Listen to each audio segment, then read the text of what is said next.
je faisais partie de la première vague quand Nokia a ouvert les portes à Lannion. Donc l'objectif c'était de recruter 200 personnes sur 3 ans.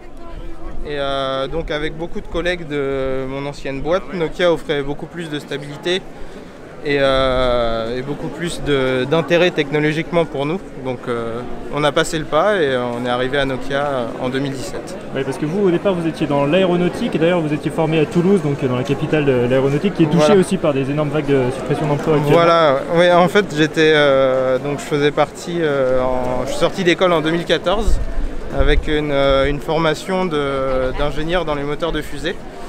Et en 2014, Airbus avait déjà un plan de gel, puisqu'on passait de ADS à Airbus Group.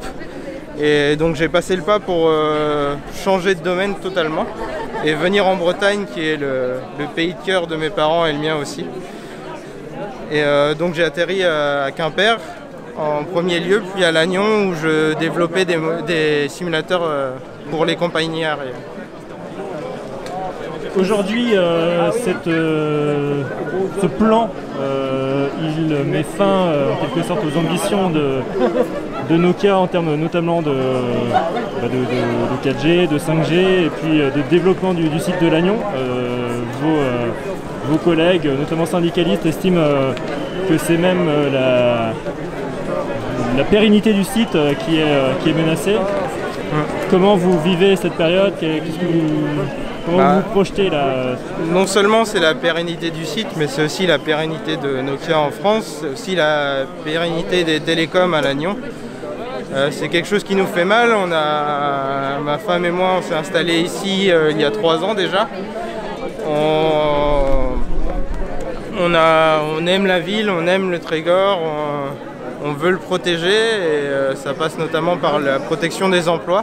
Ça nous fait très mal parce qu'on devra sans doute être relocalisé à notre tour. Trouver un métier quand un site ferme comme celui de Nokia Lannion, puisque je pense que c'est ça l'objectif des dirigeants à l'heure actuelle. C'est 700-800 emplois et 800 ingénieurs qui vont être sur le marché du travail. Pour une ville de 20 000 habitants, ça va être saturé. Nous, on adorerait rester, mais malheureusement, ça va être très très difficile et ça nous touche beaucoup. On voulait s'inscrire dans les milieux associatifs du coin. Moi, j'habite en campagne, j'habite pas à Lannion, mais dans des petites communes où on aimerait avoir beaucoup plus de vie associative, on aimerait s'intégrer.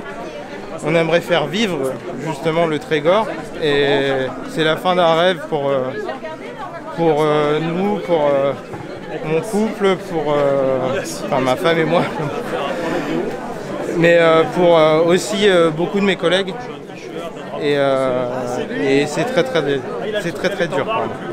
Parce que les dossiers sur lesquels vous travaillez, les développements logiciels dans la 5G, on est au cœur de l'actualité là, industrielle, donc c'est pas quelque chose qui est sur le déclin. Normalement, c'est quelque chose qui devrait être pourvoyeur d'emploi.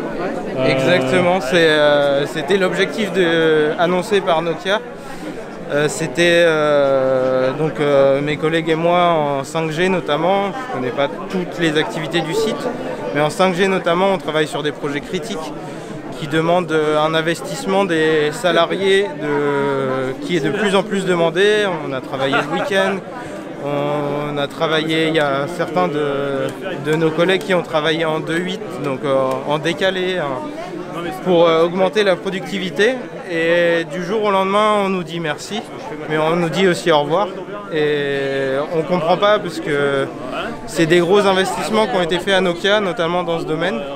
Et on perd tout. Nokia va aussi perdre en compétitivité puisque on travaille sur des projets critiques, comme j'ai dit, et il va y avoir besoin d'un transfert de connaissances et d'une perte de temps énorme pour Nokia. Donc on ne comprend pas cette décision. Et il y a aussi, on ne va pas se mentir, une perte de motivation parmi les collègues. Et donc tout cela va complètement à l'encontre des objectifs qui nous avaient été présentés en début d'année et en début d'année dernière, qui était la 5G. Et donc, d'une, on ne comprend pas, de deux, on n'est absolument pas remercié. Et la situation actuelle ne nous pousse pas à faire plus que ce qu'on nous demande. À votre avis, il faut s'adresser à qui là, pour obtenir quelque chose? Vos délégués syndicales doivent essayer de saisir quelle autorité? Est-ce qu'il s'agit du gouvernement français, du président de la République? Est-ce qu'il s'agit de la Commission européenne? Est-ce qu'il s'agit de la direction de Nokia directement? Quels sont les acteurs qui vous paraissent les plus à même de vous aider? Parce qu'on sent bien que évidemment la situation elle dépasse largement l'Agnon, puis en plus il n'y a même plus de centre de décision sur le secteur. Exactement. Pour nous, donc le rachat d'Alcatel-Lucent avait été suivi notamment par l'actuel président de la République quand il était ministre de l'économie. Donc il y a eu des engagements qui ont été pris par Nokia envers le gouvernement en termes d'emploi, en termes d'investissement. Et pour nous, donc moi et mes collègues, on pense que le meilleur interlocuteur et celui qui aura le plus de poids, c'est le gouvernement. Je ne sais pas comment le gouvernement peut se laisser avoir, entre guillemets, par une multinationale comme Nokia qui avait des promesses, qui ne les a pas tenues selon certains syndicats et qui derrière coupe totalement et va à l'encontre de toutes ces promesses. Et donc c'est un plan qui a été préparé depuis déjà longtemps. Donc on voit bien que les promesses qu'a faites Nokia, c'était pas leur priorité. Ils voulaient toucher les aides gouvernementales et derrière, quand les aides gouvernementales allaient arrêter, totalement couper la recherche et développement en France.